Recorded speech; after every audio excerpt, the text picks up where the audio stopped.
Вітаю, друзі! Цей брифінг присвячений. Greetings, friends. This briefing is dedicated to exposing the lies of the aggressor state, and during last week the Russian propaganda machine was looking for words to explain to the domestic audience how the Ukrainian president took several very important steps and visited the American capital Washington, as well as the city of Bakhmut, in the very epicenter of hostilities. Of course, it is simply impossible for the Russian audience to imagine such actions of their president. He is in international isolation and does not leave the borders of his residence. The president of Ukraine visited America, and after that the Russian NTV channel, which was once the flagship of freedom of speech in Russia, resorted not even to manipulation, but to some behavior that befits, well, maybe difficult teenagers.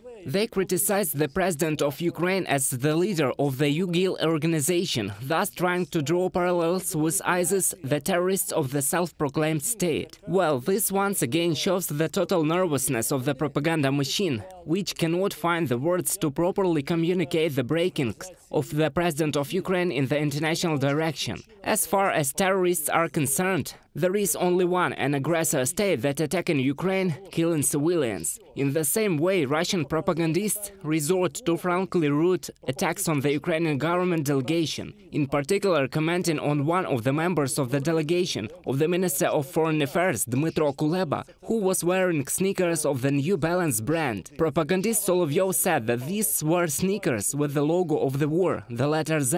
He simply does not know the English alphabet for sure, and also lied claiming that President Biden was wearing a tie in the colors of the St. George's ribbon, whereas Biden wore a tie with yellow and blue colors. Similarly, Russian state propagandists resort to outright and very primitive fakes. For example, commenting on President Zelensky's trip to Bakhmut, they gave nothing better than to say that it was simply a production. I quote the Telegram channel, explains Redovka. Information appeared in the Ukrainian media about the alleged visit of President Zelensky to Artemovsk. In that way, they call our Ukrainian Bakhmut. The video provided by the enemy side looks extremely unconvincing. Such industrial ruins in the conflict area can't be found anywhere. In addition, let's not forget that the media sphere for Ukraine has been and remains one of the most important fronts. I thank, of course, to the aggressor state that they recognize the effectiveness of the Ukrainian information army. But such open manipulation only indicates their weakness. After all, President Zelensky really visited Bakhmut, and to call it a visit to the very hell of hostilities, to a city that the Russians are systematically destroying with all kinds of weapons, while their leader is afraid to leave the territory of the Kremlin. This indicates that they simply have no arguments. Commenting on such actions and the heroic actions of the Ukrainian president and even fakes, as reported by the Russian state media Russia Today, a TV channel created by the Russian state for the international market, publishes a message that Western weapons which had to be transferred to Ukraine and found in Syria, and these supposedly American Javelin, British Anlau and Spanish weapons. A video about this was published by an Arab mercenary, so they claim. If you look at the video itself, there is no evidence that it was made in Syria. Secondly, whoever published it did not even mention his name, and his face was covered with balaclava.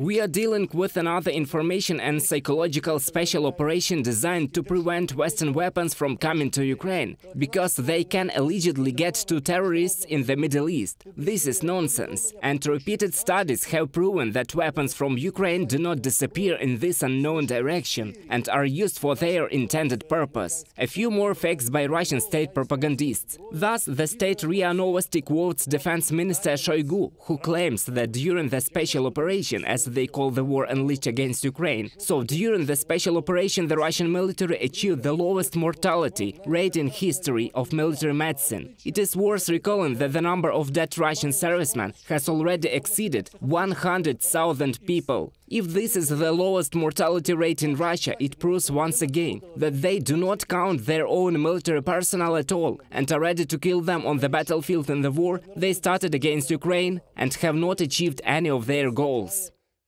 Another fake is published by the state agency TASS. The armed forces of Ukraine suffer huge losses in Artemivsk in the Donetsk People's Republic, up to battalions, said an officer of the People's Militia on the air of the Solovyov live channel. Propagandists quote the propagandist. First of all, there is no Artemivsk, there is Bakhmut. Secondly, of course, the number of victims is overestimated, but the truth is that the Russians are destroying Bakhmut, thus trying to wipe the city off the face of the earth because they could not take it. A lie by the Russian state TV channel. The Vesti program published a video that allegedly in Europe there are rallies against Ukrainians who fled from the war. Allegedly in Vienna there was a mass demonstration in support of Russia, and in Berlin there are some criminal situations among refugees. In fact, in Vienna there was a rally of only 300 demonstrators who protested not against refugees from Ukraine, but against coronavirus restrictions, including several people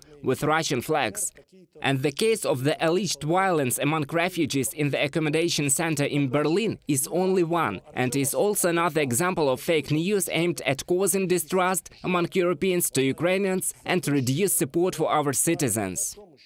And another fake is published by the Kremlin Laundress, the Telegram channel of the aggressor state, with reference to the fake but Polish edition of the Independent Political Diary. We have already mentioned it as an example of the Russian propaganda resource disguised as a Polish publication. In fact, this is Russia Today on the Polish market, where they report that President Zelensky's policy allegedly leads to the complete destruction of the male part of the population of Ukraine. In fact, the purpose of such publications, as well as the creation of fake publication in Poland, is the same: to reduce support for Ukraine from our allies and to spread fake narratives among the European audience. Since no one believes Russian publications directly and they are banned, they create fake publications that spread narratives and information and psychological special operations created in the Kremlin. This is a call not only to Ukrainian citizens, but also to the European audience, perhaps even to some Russians who still have a drop of common sense, not to believe the propagandists of Russia, an aggressor state, but to trust the official publications of Ukraine, the official telephone of Ukraine, the official authorities in Ukraine, as well as the military and political leadership. See you.